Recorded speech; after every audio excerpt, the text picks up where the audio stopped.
경기 침체는 없다. 미국의 월가를 중심으로 해서요, 골디락스라는 이야기가 나오고 있습니다. 골디락스라는 것은요, 너무 뜨겁지도 않고요, 그렇다고 너무 차갑지도 않고 딱 먹기 좋은 상태를 골디락스라고 합니다. 이것을 경기에다가 갖다 붙이면요, 너무 경기가 뜨겁지도 않고요, 너무 경기가 차갑지도 않고요, 딱 알맞은 경기다, 이런 얘기입니다. 그 단적인 예를 드는 게 이겁니다. 쉽게 말하면요, 6월 10일까지 발표된 신규 실업수당 청구 건수예요. 왜 이게 중요하냐? 뭐 그렇게 엄청나게 중요하다 이렇게 생각은 저는 하지 않는데요. 핵심은요, 일주일 동안에 신규 실업수당 청구 건수가 26만 2천 건이라는 사실이에요. 이게 2021년 10월 이후의 최고 수준입니다. 실제로 지표로도 그렇게 나옵니다. 2021년 10월이 29만 3천 명이었거든요. 지금 26만 2천이니까 신규 실업수당 청구 건수가 굉장히 많이 늘어났다는 이야기가 되는 겁니다. 여러분, 일반적으로 말입니다. 실업수당 청구 건수가 많이 불어나면요, 경제가 좋지 않다는 신호입니다. 일자리를 잃은 사람이 그만큼 많다는 뜻이니까요. 그런데 이거를 보고 말입니다. 골디락스라고 이야기하는 거예요. 골디락스라고. 왜 골디락스라고 이야기하느냐? 아니, 물가는 계속 올라가는데 쉽게 말하면 고용시장이 점점 둔화되는 느낌이 있는 거거든요. 여러분도 알다시피 미국의 소비자 물가는 점점 많이 떨어지고 있잖아요. 물가가. 쉽게 말하면 미국의 중앙은행인 연준의 통화정책이 시장에 먹힌다는 이야기예요. 통화정책이. 통화정책이 시장에 먹히면서 말입니다. 너무 뜨겁지도 않고 너무 차갑지도 않은 골디락스 경제가 지금 된다는 이야기입니다. 이것은 어떻게 생각하면 말입니다. 시장에는요, 호재라고도 이야기할 수가 있습니다. 실제 5월 달에도 보면 26만 4천이라는 숫자가 있기는 있었습니다. 그렇지만 6월 15일에 26만 2천까지 올라갔으니까 이게 결국은요, 시장에서는요, 이제 쉽게 말하면 물가가 엄청 올라갔는데 여기에 어떤 금리를 올림으로 해서 물가도 작고요, 실업률도 내려간다, 이런 얘기예요. 그런데 더 중요한 것은요, 소매 판매 지수가 안 떨어진다는 거예요.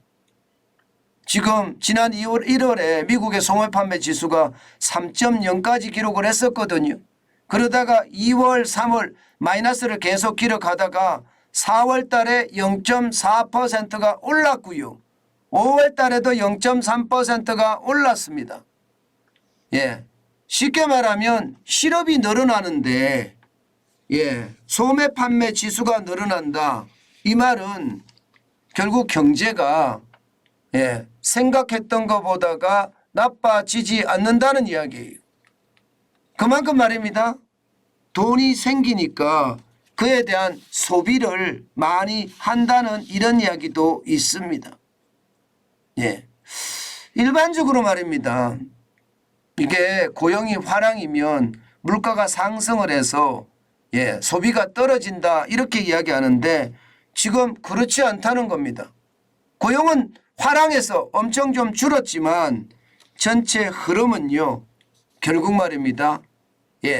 소매 판매가 일어나는, 쉽게 말하면 민간 소비가 커진다는 이야기니까. 여러분, 미국은요, 우리나라하고 다르게 말입니다. 민간 소비가 차지하는 비중이 굉장히 큽니다. 우리나라는 50%가 안 넘습니다. 넘을 때도 있지만 50% 미만인 게 일반적이에요. 그런데 미국은요, 이게 민간 소비가 경제 성장에서 차지하는 비중이 70%를 넘을 때도 있습니다. 70%. 예, 그 정도로 소비가 굉장히 중요한 나라거든요. 그런데 소매 판매가 이렇게 좋아진다는 것은 결국 말입니다. 경제 전체의 흐름이 좋아진다 이렇게 이야기할 수가 있습니다. 예. 그래서 지금 시장에는요. 미국 경제의 성장률 전망치를요. 굉장히 많이 올려놨습니다. 굉장히 많이 올려놨습니다. 지금 보시는 것처럼 연방공개시장위원회 이게 FOMC입니다.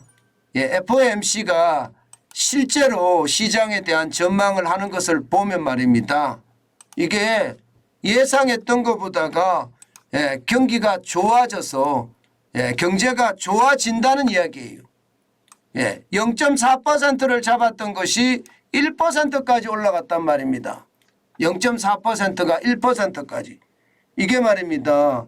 미국 경제가 나빠진다 이렇게 이야기를 했는데 이게 0.4%가 1%까지 성장률 전망치를 올리니까 이거 봐라 이렇게 되는 거죠. 경제가 좋아진다는 신호니까. 이게 여러분 일반적으로 말입니다. FOMC라는 게 연방공개시장위원회라는 게 우리 같으면 한국은행이에요. 한국은행의 금융통화위원회하고 똑같은 곳입니다. 한국은행 금융통화위원회하고. 그러니까 금융통화위원회에서 나오는 이야기. 다시 말해서 미국의 중앙은행이 올해 1% 성장을 한다 이렇게 이야기하는 겁니다. 그렇지만 여러분, 그렇지만 미국 시장에 이게 골디락스로 간다 이렇게 생각하는 요소만 있는 것은 절대 아닙니다. 우리가 시장에서 이야기가 나온다고 해서요. 무조건 시장이 경기가 좋아질 거다 이렇게 예측하는 것은요. 어떻게 생각하면 한 면만 보고 다른 한 면을 보지 않는 거라고도 생각이 됩니다. 미국은 예상했던 것보다가 지금 말입니다. 시장에서 달러 통화량이 줄어든다는 것 이것은 어떻게 생각하면 시장에 충분한 위협이 될 거라고도 지금 이야기하고 있는 거고요. 예. 또한 말입니다. 지금 가장 위험이라고 이야기하는 거 있잖아요.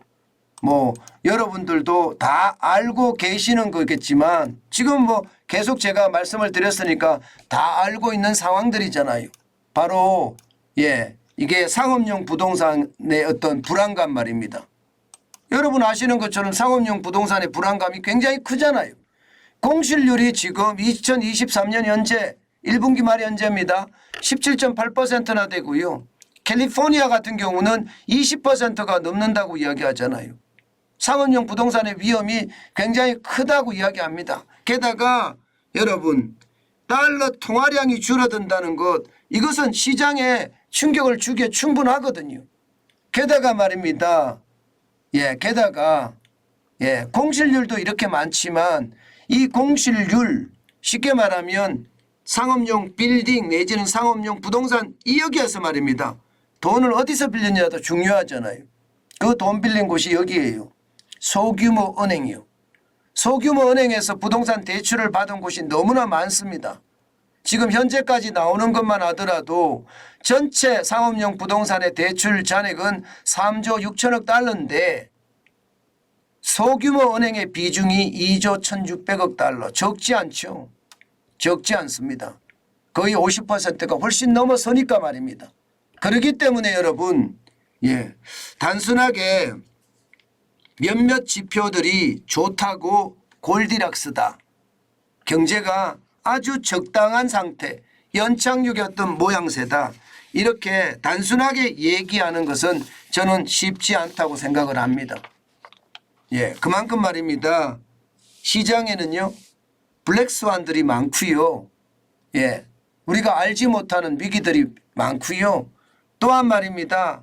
회색 코뿔소라고 하는 보기에 어마어마한 어떤 그 위기의 악재들이 시한폭탄처럼 산재해 있다. 이것은 반드시 기억해야 될 대목입니다. 지금 시장에서는요. 진짜 좋다 좋다 이런 얘기가 자꾸 나오는데 그 시장을 단순하게 말입니다.